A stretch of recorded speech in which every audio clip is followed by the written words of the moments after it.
Okay.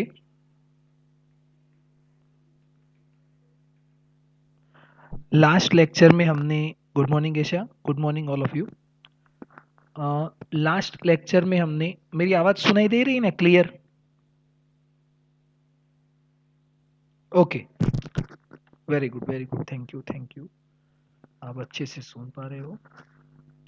चलिए, अब हमने लास्ट लेक्चर में जो रदरफर्ड का एक्सपेरिमेंट था फॉर एटॉमिक मॉडल, कि एटम का मॉडल हम कैसे डिसाइड करते हैं उसके बारे में, तो हमने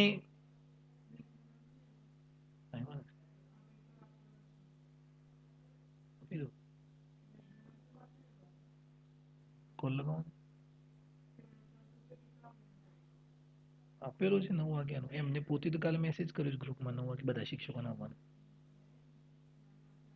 ફોન લગાવો મને આપજો, એ તો હારું કાઢવું છે.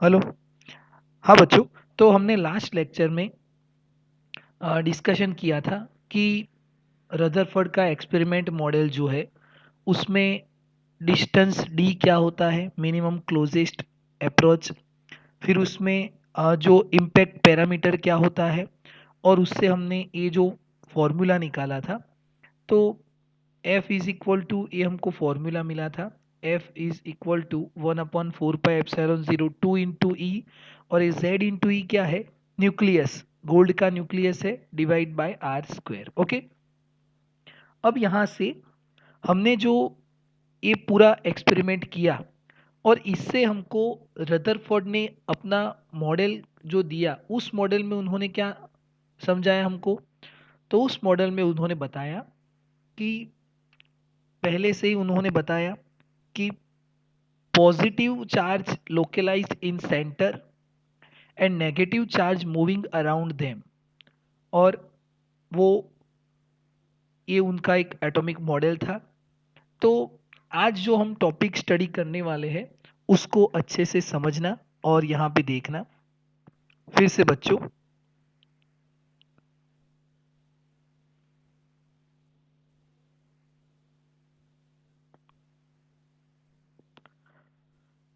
ये फॉर्मूला आपको दिख रहा है, और सबसे पहले हमको थॉमसन ने मॉडल दिया, उसमें हमने करेक्शन करके ये जो रदरफोर्ड का मॉडल है उसको यहाँ पे एक्सपेरिमेंट करके समझा कि भाई नेगेटिव चार्ज सेंटर में होते हैं और पॉजिटिव चार्ज कहाँ पे होते हैं, तो उसके, सॉरी, नेगेटिव चार्ज मूव करते हैं और पॉजिटिव चार्ज सेंटर में होते हैं. वो उन्होंने अपना एक मॉडल दिया. अब इस मॉडल को हम थोड़ा आगे स्टडी करते हैं. तो इसके लिए आज हमको स्टडी करना है कि उन्होंने बताया कि positive charge is in center. देखिए, positive charge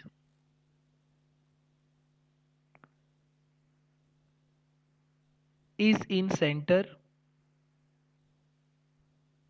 and negative charge,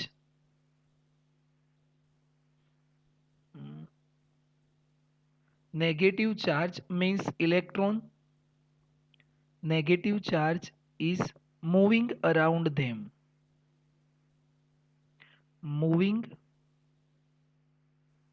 around them. तो इनका मॉडल ऐसा था कि पॉजिटिव चार्ज सेंटर में है और नेगेटिव चार्ज इसके अराउंड ऐसे मूव करता है. ये नेगेटिव चार्ज मीन्स इलेक्ट्रॉन इसके अराउंड मूव करता है. अब यहाँ पे सोचने वाली बात ये है कि हम अब तक तो ये जानते हैं कि पॉजिटिव और नेगेटिव के बीच बीच में अट्रैक्शन होना चाहिए, पॉजिटिव और नेगेटिव के बीच में क्या होना चाहिए, अट्रैक्शन. पर फिर भी हम क्या देख रहे हैं कि ए नेगेटिव जो चार्ज है वो अपनी ऑर्बिट में कंटिन्यूअसली ऐसे मूव करता है, ये भी इसके साथ अट्रैक्शन करता है, दोनों के बीच में फोर्स ऑफ अट्रैक्शन है, दोनों के बीच में कौन सा फोर्स है, फोर्स ऑफ अट्रैक्शन. पर फिर भी ए न्यूक्लियस की तरफ तो नहीं आता, अपनी जो ऑर्बिट है उसमें मूव करता है. तो ये कैसे होता है, वो जब मूव करता है तो वो अट्रैक्ट क्यों नहीं होता, वो अट्रैक्ट क्यों नहीं होता पॉजिटिव चार्ज की तरफ और ऐसे कंटिन्यूअसली मूव करता है. तो हमको पता है कि इन दोनों के बीच में कौन सा फोर्स लगता है, अट्रैक्शन फोर्स। और अट्रैक्शन फोर्स क्या होता है, कूलम फोर्स, क्योंकि जिसके पास चार्ज होता है उनके पास उनके बीच में कौन सा फोर्स लगता है, कूलम फोर्स लगता है। ओके, अब यहाँ पे एक पॉइंट सोचिए आप कि जब कोई भी ऑब्जेक्ट एंगुलर मोशन करता है या सर्कुलर मोशन करता है, then which force is applied on any object if it is moving in circular motion? Which force is applied in any object which it is moving in circular motion? Circular motion के लिए कौन सा force उस पे applied होता है, कोई मुझे बताएगा? Centripetal force. यस, कौन सा force, centripetal force Urmik, very good. बच्चों आपको समझ में आया कौन सा फोर्स, सेंट्रीपेटल फोर्स। तो ये जो इलेक्ट्रॉन कंटिन्यूअसली मूव करता है तो उनके पास एक कांस्टेंट वेलोसिटी होती है और उस वेलोसिटी से उनके पास कौन सा फोर्स होता है, सेंट्रीपेटल फोर्स। Centripetal force. पर ये सेंट्रीपेटल फोर्स किससे होता है, तो इनके बीच में जो फोर्स लग रहा है electrostatic force. Electrostatic force means coulomb force. कौन सा फोर्स, कूलम फोर्स। और ये दोनों फोर्स क्या होते हैं, इक्वल होते हैं। फिर से तो हम इसको लिख कैसे सकते हैं कि centripetal force due to coulomb force. Centripetal force लगता तो है, वो मूव करता है, पर वो किस के कारण लगता है, कूलम फोर्स से, क्योंकि दोनों के बीच में कौन सा फोर्स है, कूलम फोर्स है। तो देखिए यहां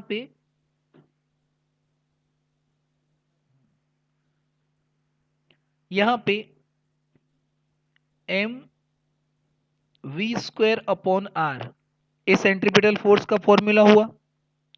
कूलम फोर्स का फॉर्मूला क्या होता है, तो 1/4 पाई एप्सिलॉन 0, और इसका चार्ज E और इसका चार्ज भी E, मतलब E इंटू ई क्या होगा, e square. E into e क्या होगा, e square. E square upon are square, क्योंकि इन दोनों के बीच में डिस्टेंस कितना है, आर जितना डिस्टेंस है। ओके, तो e square upon are square. Okay, चलिए ये समझ में आया, यस और नो। ये मैंने ई स्क्वायर किसकी जगह पे लिखा, Q1 Q2 की जगह पे, Q1 Q2 की जगह पे। पर Q1 इज इक्वल टू क्या, पॉजिटिव चार्ज, और Q2 इज इक्वल टू क्या, नेगेटिव चार्ज। पर नेगेटिव मतलब हम माइनस ई नहीं लिखेंगे, नेगेटिव मतलब हम माइनस ई नहीं लिखेंगे, क्योंकि इलेक्ट्रॉन का चार्ज क्या होता है, इलेक्ट्रॉन का चार्ज क्या होता है बच्चों, -1.6 इंटू 10⁻⁻90। और प्रोटॉन का चार्ज क्या होता है, +1.6 इंटू 10⁻⁻90। पर आप कभी भी -1.6 लिखते हो इलेक्ट्रॉन के लिए, नहीं लिखते, क्योंकि हम जानते हैं वो नेगेटिव है, तो बार बार हम उसको नेगेटिव से रिप्रेजेंट नहीं करते। तो यहाँ पे E इंटू ई क्या होगा, ई स्क्वायर। चलिए ये फॉर्मूला समझ में आया। अब यहाँ से हमको जो रदरफोर्ड ने अपना एटॉमिक मॉडल प्रेजेंट किया, एटॉमिक मॉडल हमको समझाया, उसके हमको थोड़े बहुत यहाँ पे फॉर्मूला प्रूव करने हैं। ओके, तो देखिए M V square upon R 1/4 pi epsilon 0 E square upon are square. अब मैं अगर यहाँ से इस वी स्क्वायर को सब्जेक्ट बनाता हूँ, या तो देखिए सबसे पहले मैं एम वी स्क्वायर को सब्जेक्ट बनाता हूँ, तो M V square is equal to क्या होगा, यहाँ पे भी हम स्मॉल आर करते हैं तो हमको कैंसिलेशन में ज़्यादा तकलीफ नहीं होगी। देखिए इसको भी हमने क्या कर दिया, स्मॉल आर। ओके, चलिए ए आर यहाँ पे चला जाएगा, तो क्या होगा, R upon 4 pi epsilon 0 E square upon are square. चलिए यहाँ से एक आर कैंसिल हो जाएगा, बढ़िए। तो यहाँ पे M V square is equal to क्या मिलेगा, M V square is equal to E square upon 4 pi epsilon 0 into are. चलिए ये समझ में आया। अब M V square is equal to इतना मिला हमको। हमको क्या चाहिए? काइनेटिक एनर्जी चाहिए। काइनेटिक एनर्जी का फॉर्मूला, तो काइनेटिक एनर्जी का फॉर्मूला क्या होगा? तो kinetic energy is equal to क्या होता है? Half M V square. Kinetic energy is equal to क्या होता है? Half M V square.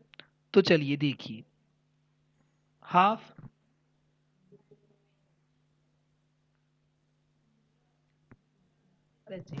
આપી દો યાર, ડિસ્ટર્બ થાય છે મને ખરેખર.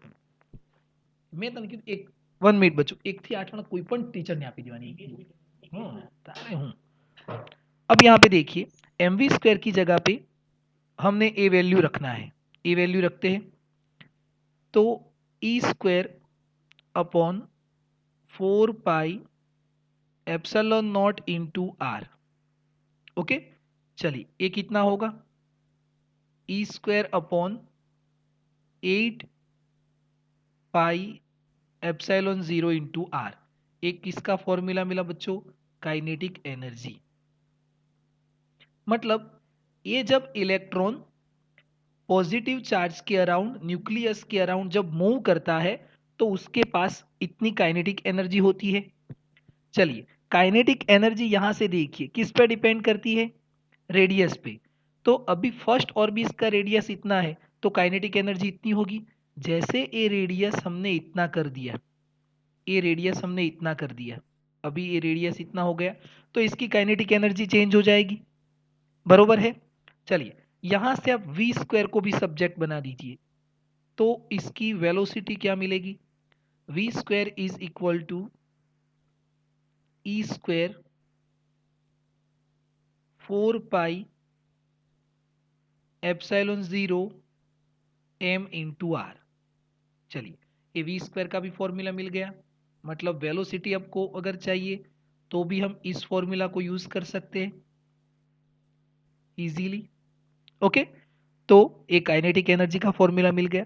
अब देखिए पोटेंशियल एनर्जी कि इसके पास कितनी पोटेंशियल एनर्जी होती है। तो पोटेंशियल एनर्जी का फॉर्मूला निकालिए यहां से। Potential energy U is equal to क्या होता है? Potential energy is equal to M G H. Okay, ये होता है फॉर्मूला। चलिए एम जी मीन्स क्या? तो एम जी मीन्स हम इसको क्या लिख सकते हैं? Force. F is equal to M G, ये फोर्स है, और उसके साथ क्या है? Height. H, height means distance, यहां से तो हम डिस्टेंस ही लेंगे, आर रेडियस लेंगे। ओके, तो यहां पे कौन सा फोर्स? तो यहां पे हमको फोर्स लेना है कूलम फोर्स, क्योंकि दोनों के बीच में कूलम फोर्स है, अट्रैक्शन फोर्स। तो यहां से 1/4 pi epsilon 0 E square upon, यहां पे क्या होगा? Are square. और एच की जगह पे भी हम क्या लिखेंगे? R, because r is a distance. चलिए यहां से एक आर कैंसल हो जाएगा, तो potential energy U is equal to, we put here minus sign. हाँ, देखिए हमने माइनस क्यों लिखा? अब यहां पे e square upon 4 pi epsilon 0 into are, this is the formula for potential energy. एक किसका फॉर्मूला मिला बच्चों? पोटेंशियल एनर्जी का। अब मैंने माइनस क्यों लिखा? मैंने माइनस क्यों लिखा इसको समझिए जरा अच्छे से। Why we put here minus negative sign? तो देखिए इस इलेक्ट्रॉन को, ये जो इलेक्ट्रॉन है, या तो मैं इसको अच्छे से आपको यहां पे दिखाता हूं। ये देखिए पॉजिटिव चार्ज है, और यहाँ पे ऑर्बिट है, यहाँ पे इलेक्ट्रॉन है। इलेक्ट्रॉन को तो कहाँ पे आना है? इलेक्ट्रॉन कहाँ पे रहना पसंद करेगा? तो इलेक्ट्रॉन को तो पॉजिटिव के साथ अट्रैक्शन करना है, तो इलेक्ट्रॉन को यहाँ पे रहना है, यहाँ पे रहना है, पर यहाँ पे नहीं रह सकता। तो हमने क्या किया? यहाँ से इसको उठा के यहाँ पे रख दिया। जैसे ये ग्राउंड है, या तो समझ लीजिए कि ए न्यूक्लियस है, पॉजिटिव चार्ज है, तो इलेक्ट्रॉन को यहाँ पे रहना है, पर यहाँ पे रहेगा तो पोटेंशियल एनर्जी कितनी हो जाएगी, जीरो, क्योंकि हाइट नहीं है। तो हमने इलेक्ट्रॉन को यहाँ से उठा के यहाँ पे रख दिया। अब कितना हाइट क्रिएट हुआ, h जितना, तब जाके हम इसके पास क्या आएगा, पोटेंशियल एनर्जी। अब देखिए नेगेटिव साइन क्यों रखा, तो हम इसको कहाँ पे रखना चाहते हैं, नीचे, मीन्स हम फोर्स इस तरफ लगा रहे हैं और उसको जाना कहाँ पे है, यहाँ पे रख दिया हमने। तो हमने जिस तरफ फोर्स लगाया उसके नेगेटिव डिस्टेंस में हमने इसको क्रिएट किया, इसलिए यहाँ पे क्या रखा, माइनस साइन। चलिए समझ में आ रहा है बच्चों,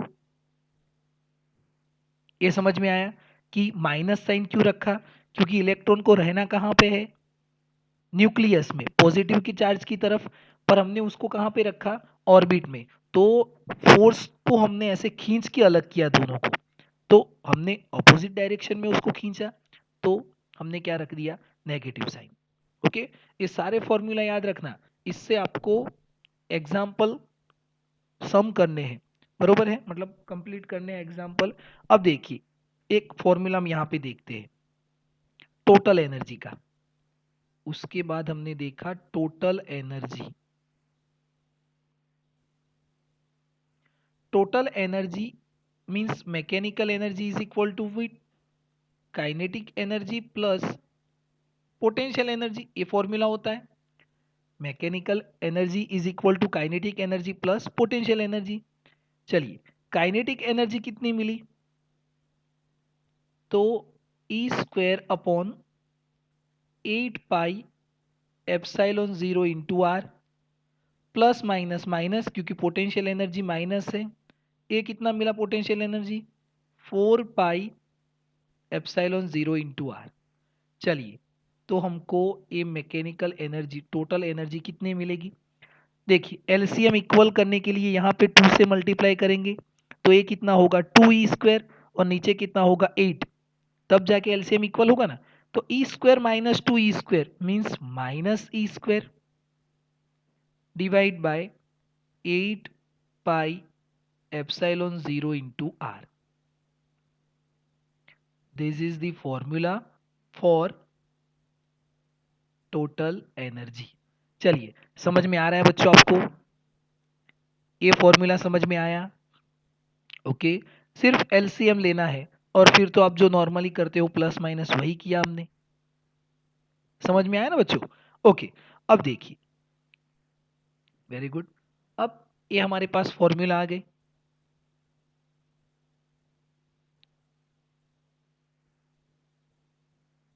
क्लियर है। अब इन सबको हम एक साथ कंबाइन करके शॉर्ट फॉर्मूला में डिराइव करते हैं, और वो शॉर्ट फॉर्मूला में हम कैसे डिराइव करते हैं वो जरा इसको अच्छे से समझिए। मैं इसको लिखता हूं यहाँ पे, ओके। अब मैंने यहाँ पे लिखा, यहाँ पे लिख देते हैं कि काइनेटिक एनर्जी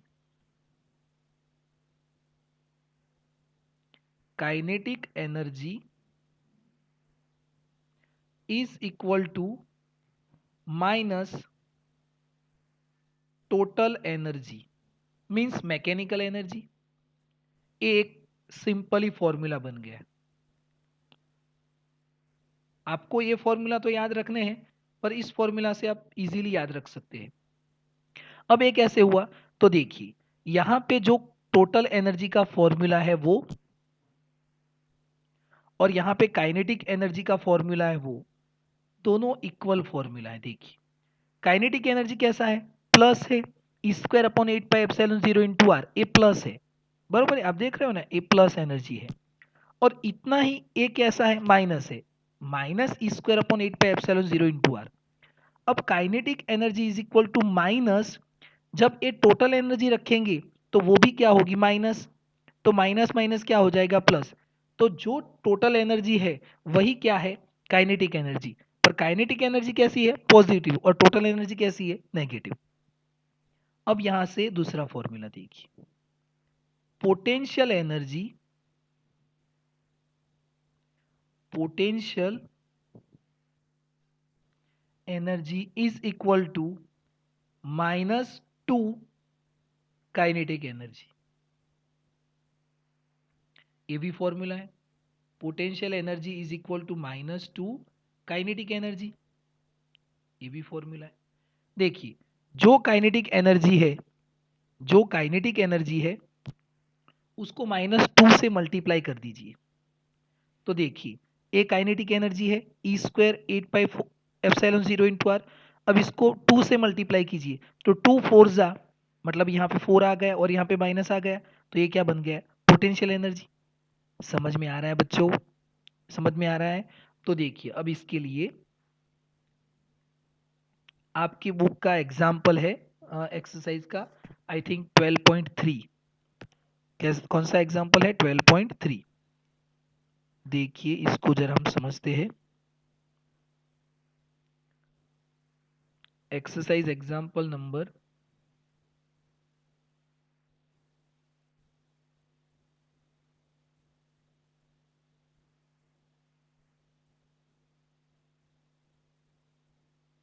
12.3।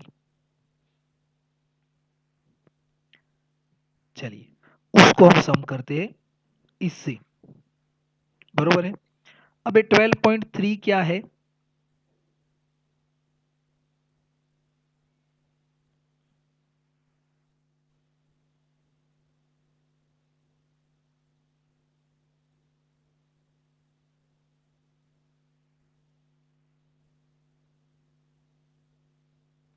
वन मिनट, 12.3 नहीं, 12.5, sorry 12.5।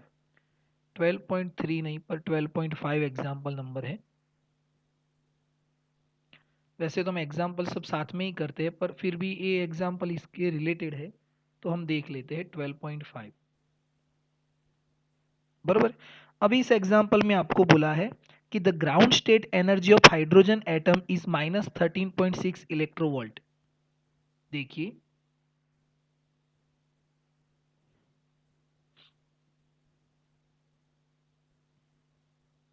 Ground state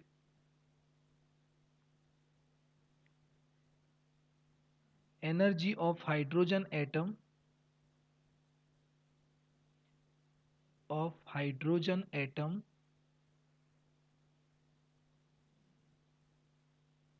atom is -13.6 electronvolt, -13.6 electronvolt. What are the kinetic energy and potential energy? तो हमको क्या पूछा है? What are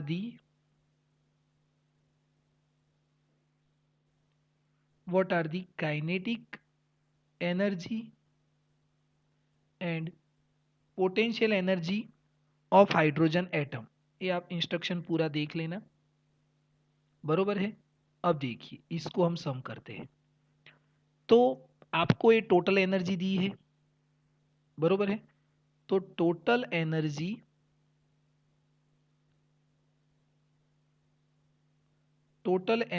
E is equal to -13.6 electronvolt, ये दिया है। अब आपको काइनेटिक एनर्जी निकालना है, काइनेटिक एनर्जी। तो फॉर्मूला क्या है बच्चों? फॉर्मूला क्या है? आपके सामने यहाँ पे दिख रहा है ना कि kinetic energy is equal to minus minus minus total energy. तो देखिए kinetic energy is equal to minus total energy. चलिए आंसर क्या आएगा? माइनस टोटल एनर्जी कितनी है? -13.6। ये माइनस माइनस क्या हो जाएगा? Plus, plus 13.6 electronvolt. ये क्या मिला आपको? Kinetic energy. चलिए इसमें समझ में आया? यस और नो?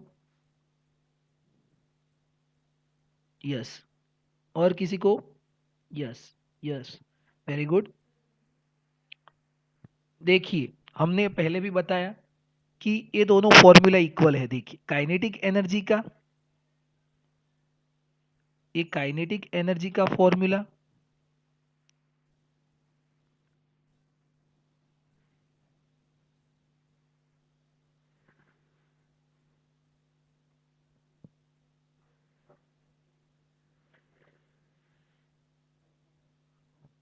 काइनेटिक एनर्जी का और टोटल एनर्जी का फॉर्मूला इक्वल ही है, बट काइनेटिक क्या है? पॉजिटिव, तो ये हमने रख दिया।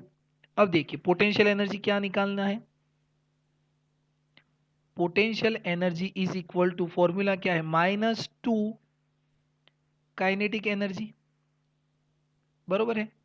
-2 काइनेटिक एनर्जी कितनी मिली, 13.6 इलेक्ट्रोवोल्ट, बरोबर है। तो देखिए इसको कीजिए, 13 टू ज़ा 26 और 0.6 मीन्स 27.2 आएगा ना, यस बरोबर है, -27.2 electronvolt, this is potential energy, बरोबर है। अगर आपको ये फॉर्मूला याद नहीं रहते हैं तो फिर तो आपको ये पूरा याद रखना पड़ेगा, ई का वैल्यू रखना पड़ेगा, 8πε0, ये सब कैलकुलेट करना पड़ेगा। पर इससे ये जो हम बोलते हैं एमसीक्यू मेथड, शॉर्ट में हम इसको ऐसे याद रखेंगे तो आपको ये इजीली इसमें समझ में आएगा, बरोबर है। चलिए ये एग्जाम्पल आपको याद रखना है, एक्सरसाइज का एग्जाम्पल नंबर 12.5, बहुत ही ईजी एग्जाम्पल है, इसमें ये वैल्यू दिया है और इससे हम इसको निकाल सकते हैं, बरोबर है। चलिए क्लियर है। तो this is all about Rutherford's atomic model. ये हमको रदरफोर्ड ने समझाया कि भाई ऐसा होता है, एक अल्फा पार्टिकल्स वहां पे टकरा के वापिस आता है, और जब टकरा के वापिस आता है तो हमने देखा कि पहले तो हमने सोचा कि वो उसको टकराता है, फिर हमने देखा कि वो उसको टकराता नहीं है, पर वो भी पॉजिटिव चार्ज है, ये भी पॉजिटिव चार्ज है, तो वापिस आता है, बरोबर है, रिपेल होके वापिस आता है। दोनों के बीच में कौन सा फोर्स लगता है, रिपल्शन फोर्स। तो हमने देखा कि यहां से वापिस आता है, बरोबर है। तो ये सब हमको रदरफोर्ड ने समझाया, और इसका एटॉमिक मॉडल ये है कि positive charge is in center, positive charge is in centre and negative charge is moving around them. ओ, ये जो आप देख रहे हो वो इसका एटॉमिक मॉडल है, बरोबर है, क्लियर है। ओके, अब थोड़ा आगे चलते हैं।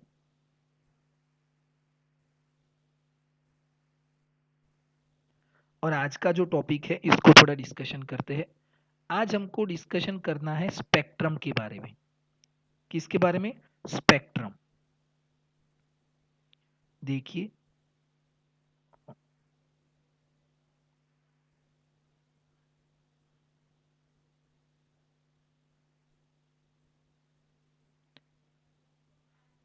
Spectrum, okay. अब स्पेक्ट्रम किसको बोलते हैं, इसको थोड़ा अच्छे से समझना कि हम स्पेक्ट्रम किसको बोलते हैं। तो स्पेक्ट्रम का मतलब होता है belt of different colours. Spectrum means belt of different colours, अलग अलग कलर्स के जो बेल्ट होते हैं, अलग अलग कलर्स का जो बेल्ट होता है उसको हम क्या बोलेंगे, स्पेक्ट्रम। तो यहाँ पे देखिए what is spectrum. Spectrum means belt of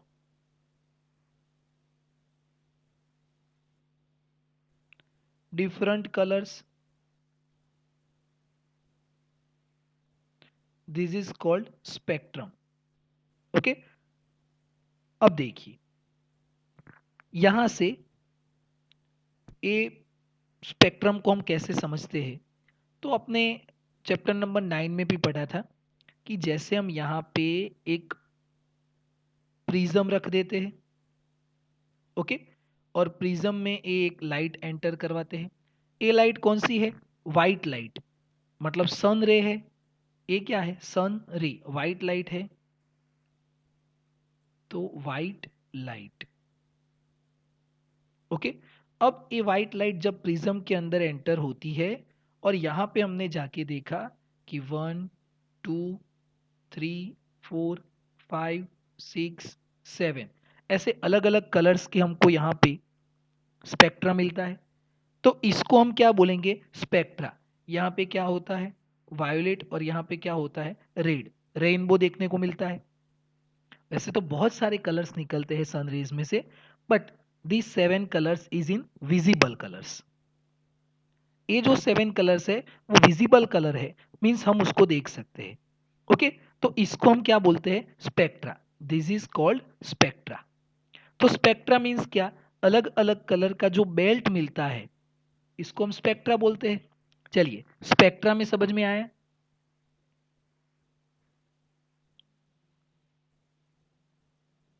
yes, spectra में समझ में आया बच्चों?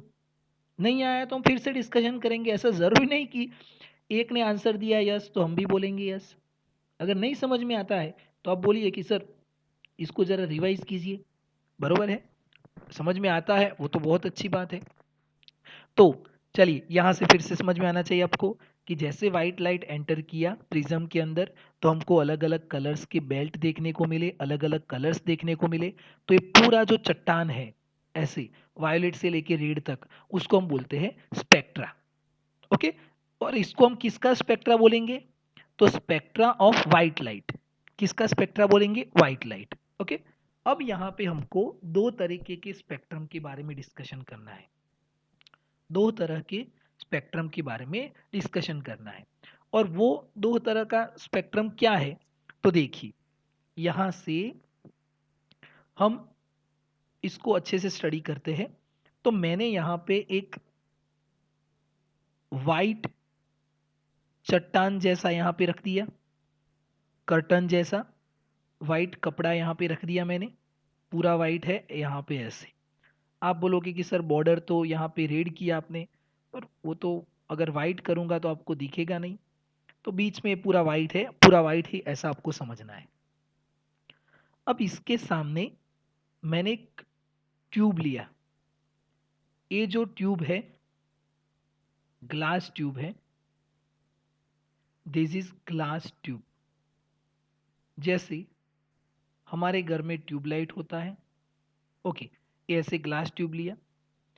अब इस ग्लास ट्यूब के अंदर मैंने एक गैस भर दिया। जैसे मैंने भर दिया हाइड्रोजन गैस। समझिए आप इसको अच्छे से, मैं जो बोल रहा हूं इसको अच्छे से सुनना और समझना। हमने क्या भर दिया इसमें अंदर? हाइड्रोजन गैस डाल दिया। अब हाइड्रोजन गैस भरने के बाद मैंने इसके अंदर इलेक्ट्रिसिटी पास की। क्या पास किया? इलेक्ट्रिसिटी। कैसे पास की?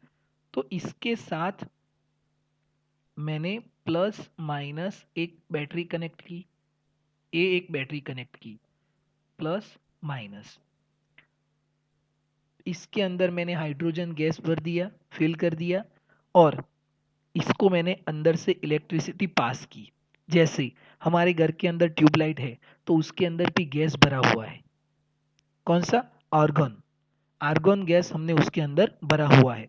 जब वो टूटती है, ब्रेक होती है, तो आप उसको देखना, उसके अंदर से व्हाइट पाउडर निकलता है। वो क्या होता है? गैस होता है। और उसके अंदर हम क्या पास करते हैं? इलेक्ट्रिसिटी, करंट देते हैं। तो उसमें से हमको क्या मिलता है? लाइट मिलती है। सब हम यूज कर रहे हैं ट्यूबलाइट को, उसमें से हम लाइट निकालते हैं। तो यही तो तरीका है कि उसके अंदर गैस है और उसके अंदर हम क्या डाल देते हैं? इलेक्ट्रिसिटी पास करते हैं। तो उसमें से क्या मिलता है? लाइट मिलता है। ओके, अब यहाँ पे देखना, इसके अंदर मैंने इलेक्ट्रिसिटी पास की और कौन सा गैस भरा हुआ है? Hydrogen gas. मैंने देखा कि जब मैंने इसके अंदर हाइड्रोजन गैस भरा हुआ है तो हाइड्रोजन से मुझे यहाँ पे एक कलर का बेल्ट मिला, और वो कौन सा मिला? येलो। ये दिख रहा है आपको? कौन सा बेल्ट मिला? येलो कलर का बेल्ट मिला। मैंने एक साइन बना दिया कि जब इसके अंदर हाइड्रोजन गैस भरता हूं तो मुझे कौन सा बेल्ट मिलता है? येलो। ये किससे मिला? तो ये हाइड्रोजन से मिला, हाइड्रोजन से। ओके, अब मैंने क्या किया, इसके अंदर जो हाइड्रोजन था उसकी जगह पे मैंने हीलियम फिल कर दिया। कौन सा? Helium gas. एक्सपेरिमेंट मैंने फिर से वही किया, हीलियम गैस फिल किया और उसके अंदर लाइट पास की। तो मुझे यहाँ पे एक दूसरा कलर का बेल्ट मिला ऐसे, और वो किससे मिला? हीलियम से। कौन सा मिला? ब्लू। ओके, फिर मैंने क्या किया, हीलियम की जगह पे हीलियम की जगह पे मैंने यहां से ए यहाँ पे देखते इसको। ओके, चलिए, हीलियम की जगह पे मैंने क्लोरीन ले लिया। क्या लिया? क्लोरीन। तो क्लोरीन से मुझे एक ग्रीन कलर का बेल्ट मिला, उसके एटम ने ग्रीन कलर की लाइट एमिट की, तो मुझे क्या मिला? ग्रीन। ओके, अब मैंने क्या किया कि इसके अंदर क्लोरीन को निकाल के यहाँ पे मैंने उसके अंदर सोडियम का वेपर डाल दिया। सोडियम का वेपर, सोडियम का वेपर डाला तो मुझे यहाँ पे रेड लाइट मिलती है। रेड लाइट, ये क्या मैंने रखा उसके अंदर? सोडियम का वेपर। चलिए, इतना समझ में आया? सोडियम का वेपर डालते हैं तो रेड लाइट, क्लोरीन अंदर फील करते हैं और इलेक्ट्रिसिटी पास करते हैं। प्रोसेस यही है, सब में कॉमन प्रोसेस है, सिर्फ हम गैस चेंज कर रहे हैं। तो क्लोरीन से हमको ग्रीन लाइट मिलती है, हीलियम से हमको ब्लू मिल रही है, और हाइड्रोजन से हमको येलो मिलती है। This is for understanding, not fix. ये फिक्स नहीं है कि हाइड्रोजन से ये लाइट मिलती है, पर मिलती होगी कुछ भी, पर हमने समझने के लिए एक कलर्स यहाँ पे सिलेक्ट किए हैं। ओके, अब देखिए, ये इसको हमने एक फिंगरप्रिंट बना दिया, थंब रूल बना दिया। कैसे थंब रूल बना दिया? कि जब भी हम हाइड्रोजन गैस डालेंगे तो इसमें से कौन सी लाइट निकलेगी? येलो। जब हम इसके अंदर हीलियम डालेंगे, इसमें से कौन सी लाइट निकलेंगी? ब्लू। जब क्लोरीन रखेंगे तो ग्रीन, और सोडियम का वेपर डालेंगे तो रेड। तो ये हमने एक थंब रूल बना दिया। थंब रूल किसको कहते हैं? फिक्स हो। तो अब जब भी हम ट्यूबलाइट हमने लगाई और उसको स्टार्ट किया और उसमें से हमको येलो कलर का बेल्ट मिला, तो हम क्या समझ जाएंगे कि उस ट्यूब के अंदर कौन सा गैस फिल किया हुआ है? कौन सा गैस फिल किया हुआ है अगर हमको येलो लाइट मिलेगी तो? यस, आपको पूछ रहा हूं बच्चों कि अगर ट्यूब लाइट में हमने स्टार्ट की और उसमें से हमको येलो कलर की लाइट मिली, तो उसके अंदर कौन सा गैस फिल किया हुआ है? Hydrogen. Hydrogen. Okay, very good, समझ में आया आपको? अब मैंने एक दूसरी ट्यूब लाइट जलाई, उसके अंदर से हमको ग्रीन लाइट मिली, तो उसके अंदर कौन सा गैस होगा? कौन सा गैस होगा बच्चों? ग्रीन लाइट मिलती है तो कौन सा होगा? क्लोरीन। कौन सा होगा बच्चों? क्लोरीन। तो ये एक थंब रूल बन गया कि अगर ए लाइट मिलती है तो ए गैस होगा, ए लाइट मिलती है तो ए गैस होगा। हमको तो ये हमारा एक थंब रूल बन गया। ओके, अब देखिए बच्चों, हमको तो पहचानना है तो हम इससे पहचान सकते हैं, पर इस तरीके के स्पेक्ट्रम को हम क्या बोलते हैं? Emission spectra. ये फर्स्ट वन है, इसको क्या बोलेंगे? Emission spectra. चलिए, ये समझ में आया एमिशन स्पेक्ट्रा? क्यों एमिशन स्पेक्ट्रा? क्योंकि इसमें से लाइट एमिट हो रही है, इसमें से लाइट एमिट हो रही है, तो इस स्पेक्ट्रा को हम क्या बोलेंगे? Emission spectra. अब दूसरी तरीके का स्पेक्ट्रा यहाँ पे देखिए, यहाँ पे दूसरी तरह का स्पेक्ट्रा देखिए। अब इसको फिर से हम रिवाइज करते हैं। देखिए, मैंने यहाँ पे ग्लास मतलब एक पूरा वाइट कलर का यहाँ पे एक चट्टान ले लिया, कपड़ा ले लिया, उसके सामने फिर से मैंने ट्यूब रख दी यहाँ पे। ये दूसरी मतलब यही ट्यूब हमने यहाँ पे भी यूज की। अब मैंने क्या किया कि इसके पीछे इसके साथ हमने इलेक्ट्रिसिटी भी ज्वाइन की है, पर अभी हमने पावर जनरेट नहीं किया, स्टार्ट नहीं किया। ओके, स्विच ऑन नहीं किया। अब इस ट्यूब को मैंने ऐसे रखा कि इसमें इसके अंदर से सन रेज भी पास हो सकते हैं, तो मैंने जो जहाँ पे सन रेज निकल रहे थे उसके सामने ही इस ट्यूब को रख दिया, क्योंकि इसमें हमको सन रेज चाहिए।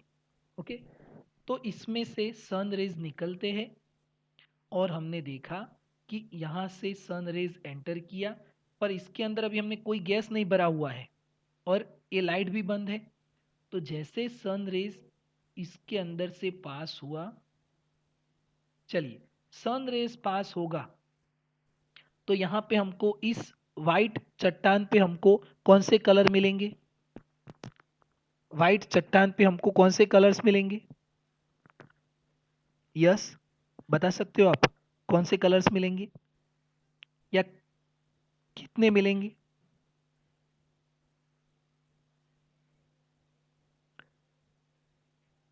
No anyone?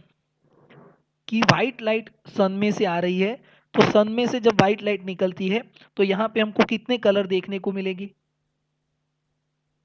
7 colours. 7 colours, very good बच्चों। यहाँ पे हमको कितने कलर्स मिलेंगे? 7 कलर्स। क्लियर है? यहाँ पे देखिए, जब हम देखते हैं यहाँ पे, तो सबसे नीचे कौन सा होता है? Violet colour. तो यहाँ पे हमने देखा कि ये वायोलेट है, ओके। और सबसे ऊपर कौन सा होता है? रेड होता है। तो यहाँ पे सबसे ऊपर रेड है।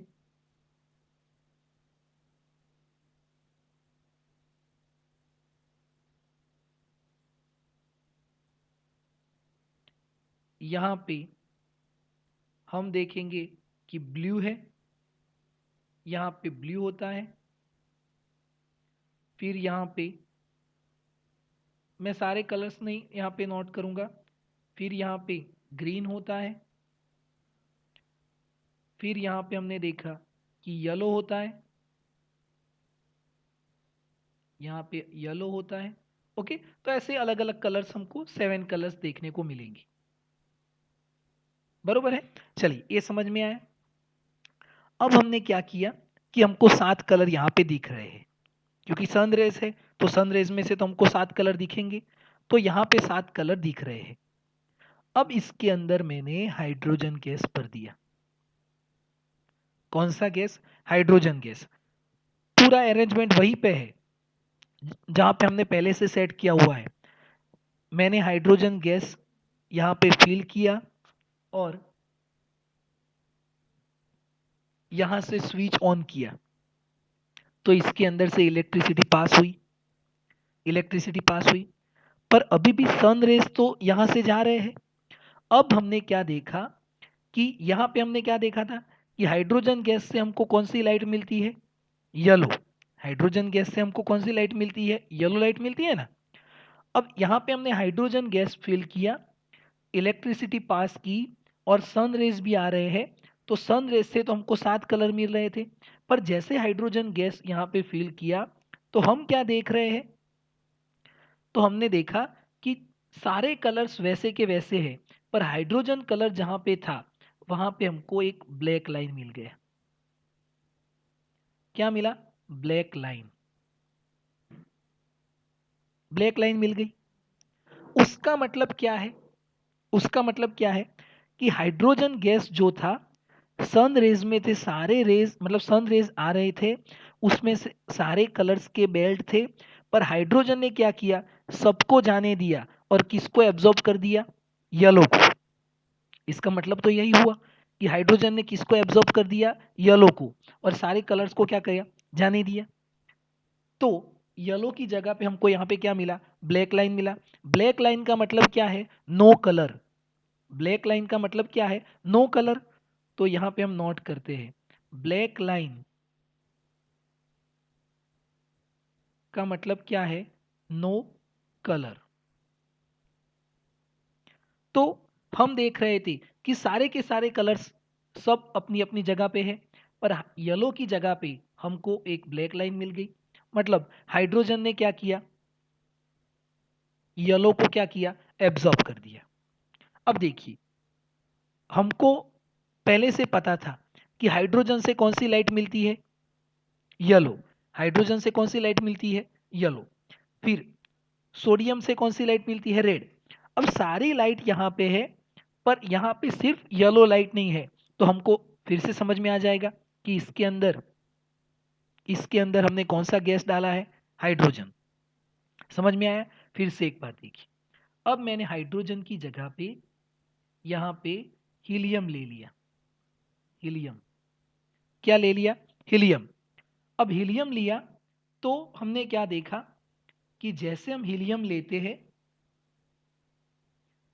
तो यहां से देखिए, जैसे हमने हीलियम लिया, तो सबके सब कलर अपने जैसे थे वैसे हो गए।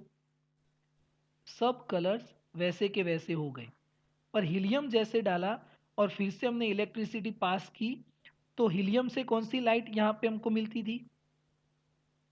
हीलियम से कौन सी लाइट मिलती थी बच्चों? ब्लू। तो हमने देखा कि ब्लू की जगह पे हमको क्या मिला? ब्लैक लाइन मिल गया। ब्लू की जगह पे हमको ब्लैक लाइन मिला। तो इसका मतलब हम क्या समझ गए कि सारे के सारे कलर्स यहाँ पे है पर ब्लू नहीं है। तो उसका मतलब इसके अंदर कौन सा गैस होगा? हीलियम। तो हीलियम ने क्या किया? सब तरह के कलर्स को एंटर किया, एंट्री दे दी, पर किसको एब्जॉर्ब कर दिया? ब्लू लाइन को। मतलब ब्लू लाइन को उसने पास नहीं होने दिया। ये समझ में आया है? ओके। तो ये जो स्पेक्ट्रा है, उस स्पेक्ट्रा को हम क्या बोलते हैं? दूसरी तरह का जो स्पेक्ट्रा है इसको हम बोलेंगे एब्जॉर्प्शन स्पेक्ट्रा। एब्जॉर्प्शन स्पेक्ट्रा, क्योंकि इसमें क्या होता है? एब्जॉर्प्शन होता है।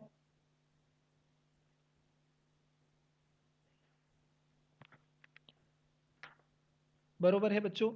चलिए इसमें समझ में आया।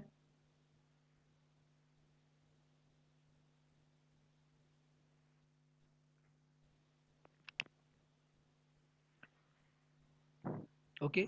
तो ये दो तरह का स्पेक्ट्रा है, एब्जॉर्प्शन स्पेक्ट्रा और एमिशन स्पेक्ट्रा। एब्जॉर्प्शन स्पेक्ट्रा में क्या होगा? लाइट को एब्जॉर्ब कर देगा। और देखिए, हमको तो कोई भी स्पेक्ट्रा हो, हमको तो समझ में आ जाता है कि यहाँ पे सारी लाइट है और ब्लू नहीं है, मतलब इसके अंदर कौन सा गैस है? हीलियम। सारी लाइट है और रेड लाइट नहीं है, उसका मतलब इसके अंदर कौन सा गैस डाला हुआ है? Sodium vapour. और यहाँ पे जो लाइट मिलती है वो गैस यहाँ पे है। तो हम दोनों से हम पहचान जाते हैं कि इसके अंदर कौन सा गैस फिल किया हुआ है। समझ में आएगा? अब देखिए एक और क्वेश्चन यहाँ पे देखते हैं और इसको समझते हैं अच्छे से कि मैंने क्या किया, इसके अंदर पाउडर ले लिया। देखिए इसको इरेज करके मैंने इसके अंदर कुछ पाउडर फिल कर दिया वेपर फॉर्म में। अब मुझे नहीं पता है कि इसके अंदर मैंने कौन सा पाउडर फिल किया हुआ है, भरा हुआ है। किसी ने मुझे दिया और मैंने इसके अंदर पाउडर फिल कर दिया। ये यहाँ पे वेपर फॉर्म में इसके अंदर पाउडर फिल कर दिया। बरोबर है? मुझे नहीं पता था कि ये कौन सा पाउडर है, कोई मिक्सचर होगा। तो मैंने यहाँ पे इसको भर दिया पूरा और फिर इसमें से इलेक्ट्रिसिटी पास की। इसमें से क्या पास किया? इलेक्ट्रिसिटी। जैसे मैंने इसके अंदर से इलेक्ट्रिसिटी पास की, मुझे यहाँ पे दो कलर मिलते थे। एक मिलता था रेड और दूसरा क्या मिलता था? तो मैंने देखा कि ग्रीन मिलता था। मैं तुरंत पहचान गया कि रेड और ग्रीन है, तो ये कौन सा पाउडर होगा? रेड और ग्रीन है तो ये किसका मिक्सचर होगा? NaCl। Yes, very good Urmik. समझ में आया बच्चों? क्योंकि रेड लाइट किससे मिलती थी? सोडियम से। और ग्रीन किससे मिलती थी? क्लोरीन से। तो ये किसका मिक्सचर होगा? किसका मिक्सचर होगा बच्चों?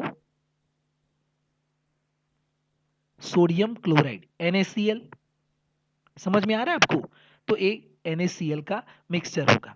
तो ऐसे हम पहचान जाते हैं, ऐसे हम पहचान जाते हैं कि ये किसी की लाइट है, इसके अंदर कौन सा गैस फिल किया हुआ है, किसकी वेपर है।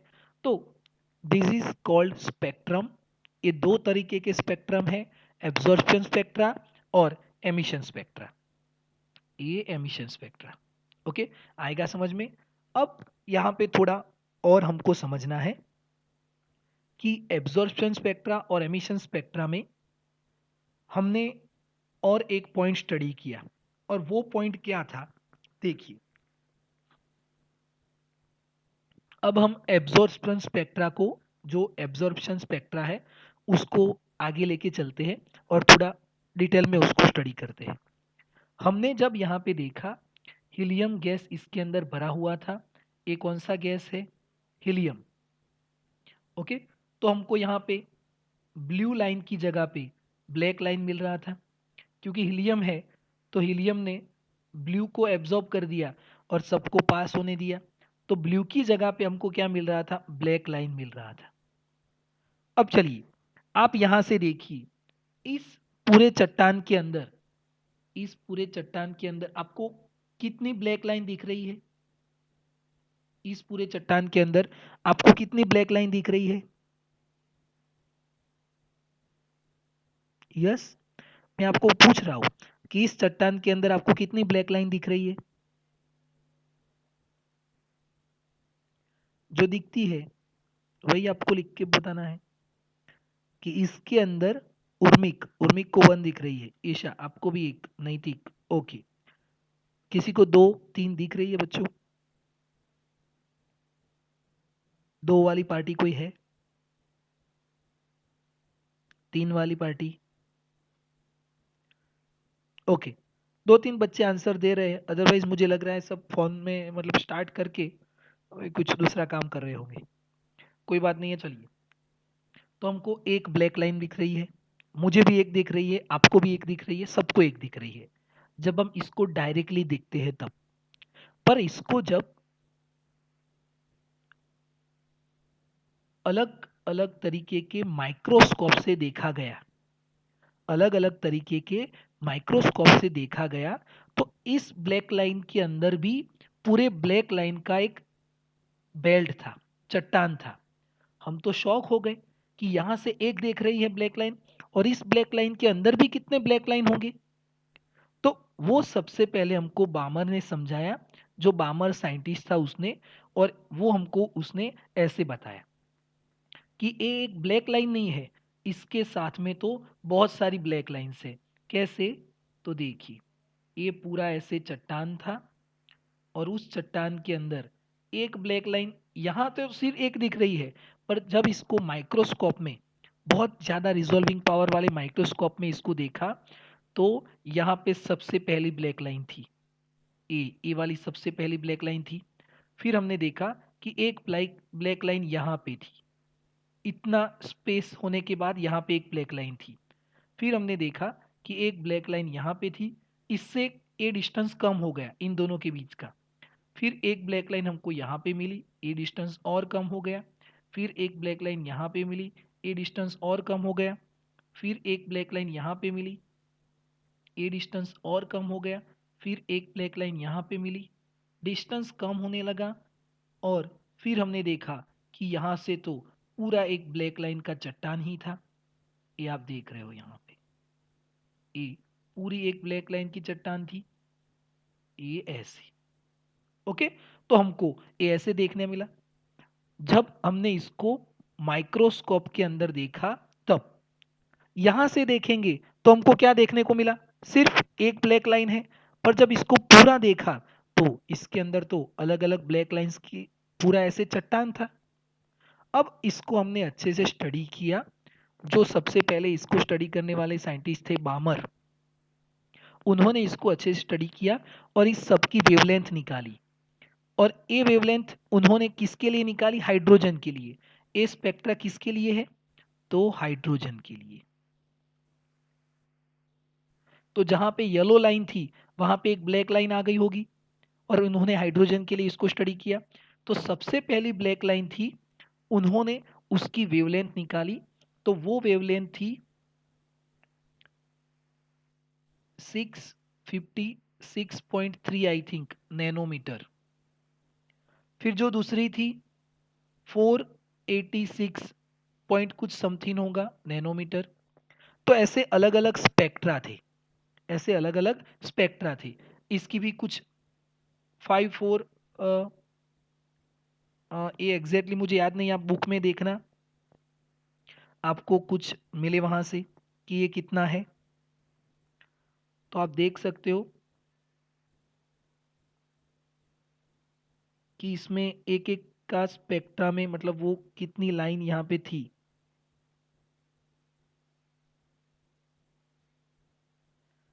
चलिए वो आप अच्छे से देख लेना, बरोबर है। 454 इतना कुछ है यहाँ पे। फिर यहाँ पे 410 जितना है नैनोमीटर, यहाँ पे 445 नैनोमीटर, ऐसे सब मिल रहे थे। पहली लाइन को उन्होंने नाम दिया हाइड्रोजन का स्पेक्ट्रम मीन्स एच अल्फा, फिर दूसरी लाइन का एच बीटा, फिर तीसरी लाइन का एच गामा, यहाँ पे एच डेल्टा, ऐसे अलग अलग उन्होंने इनको नाम दे दिए। फिर से ये पूरा चट्टान कहाँ पे है, हमको जो सिंगल ब्लैक लाइन दिख रही है उसके अंदर ही ये पूरा चट्टान है, तो ये उन्होंने स्टडी किया। और किसने, सबसे पहले बामर ने, तो ये this is discovered by बामर।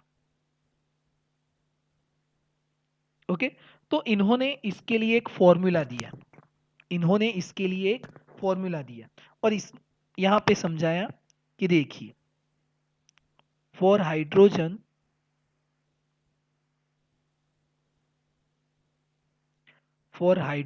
Atom, यहाँ पे देखिए तो उन्होंने यहाँ पे फॉर्मूला में बताया, ये देखिए उन्होंने फॉर्मूला दिया फॉर हाइड्रोजन एटम,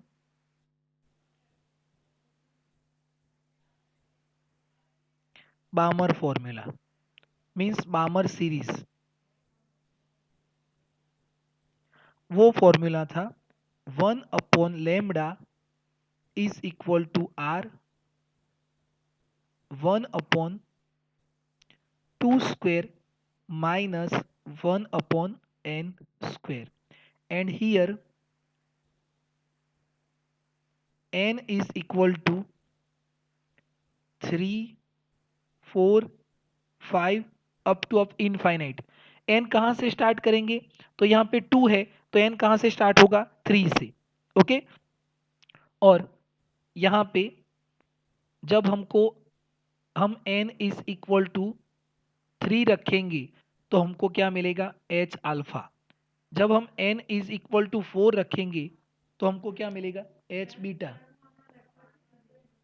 हाँ, રનિંગ જ આના પછી છે 10:15 આપી દો, થઈ ગયા આપી દો, एच अल्फा एच बीटा, फिर n इज इक्वल टू 5 रखेंगे एच गामा, ये सब वैल्यू मिलेंगे। तो यहाँ से हमने इसकी वेवलेंथ निकाली और बामर ने जो यूज किया था वो कौन सी लाइट के लिए यूज किया था, तो विजिबल लाइट के लिए उनका एक्सपेरिमेंट था, विजिबल लाइट के लिए। ओके, तो this is Balmer formula. Okay, अब यहाँ पे जो आर है, r is equal to Rydberg constant, Rydberg constant, और उसका वैल्यू है 1.097 इंटू 10⁻⁷ मीटर इनवर्स। मुझे ऐसा क्यों लग रहा है कि आपने केमिस्ट्री में पढ़ा हुआ है, यस और नो, यस, वेरी गुड, समझ में आया। तो फिजिक्स में समझ में आया कि नहीं आया, कि केमिस्ट्री वाला अच्छा था। ओके, चलिए ये समझ में आया आपको। तो दिस इज बामर सीरीज, और उन्होंने विजिबल लाइट को यूज किया और अपना फॉर्मूला दिया, और हाइड्रोजन के लिए ये जो स्पेक्ट्रा था उसको स्टडी किया, ये जो स्पेक्ट्रा था उसको स्टडी किया, बरोबर है। और इसके बाद तो अलग अलग साइंटिस्ट ने बहुत सारी सीरीज दी, उसके बाद लेमन सीरीज, फिर passion series, bracket series, fund series. Okay, but this all series we will discuss in our next video lecture. Okay, तब तक आपको ये पूरा अच्छे से समझना है, आज हमने जितना भी स्टडी किया उसको अच्छे से समझना है, ये सारे फॉर्मूला आपको अच्छे से जो डिराइव किए हुए हैं उसको अच्छे से नोट करना है और अच्छे से समझना है बच्चों। ओके, कल भी हमारा लेक्चर है 9 बजे, तो रेडी रहिएगा। Thank you for joining.